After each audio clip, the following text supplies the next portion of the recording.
land of freedom, toils of the brave, and the sweat of their labors, toils of the brave, which have brought results.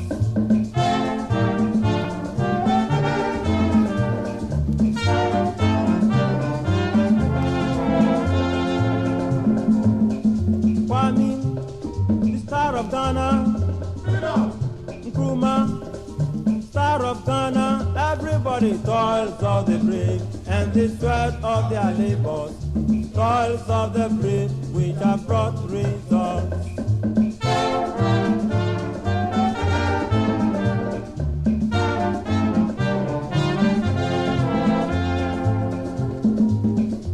Ghana, we now have freedom. Ghana, land of freedom, everybody toils of the brave, and the sweat of their labors, toils of the brave, which have brought results. With me this evening is Ernest Foley from Ghana. You're welcome.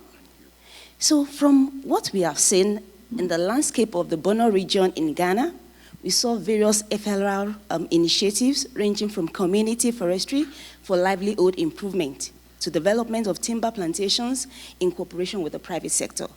And the objectives are multifold and vary according to the priorities of local stakeholders and operators. So one important lesson that was learned, among others, from the 3 main restoration projects that took place in the region was identified as follows. Communication with stakeholders help to keep them engaged and active. Ernest, can you explain how effective communication between local stakeholders and others active in these FLR projects could be achieved? Right, thank you, Joke. In the context of Ghana, much of the land actually belongs to the people. Government only has land when it takes it and gazettes it. And therefore, in these landscapes, you can see that the people are actually, with population growth and increasing demand for land, for food, for all these things, it becomes necessary that you consult the local communities, the stakeholders, the major stakeholders in the land, and other stakeholders to ensure that they can buy into your idea of landscape restoration, because it competes with land for food and other land uses.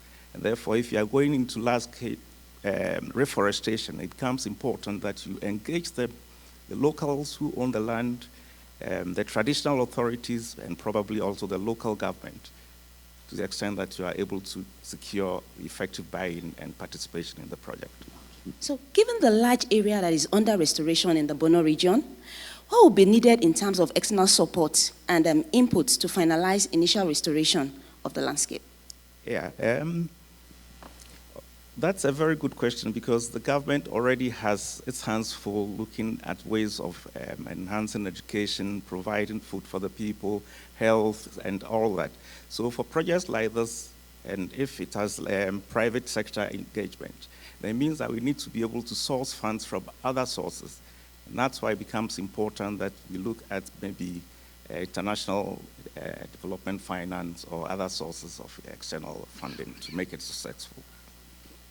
May I say? Okay. Right.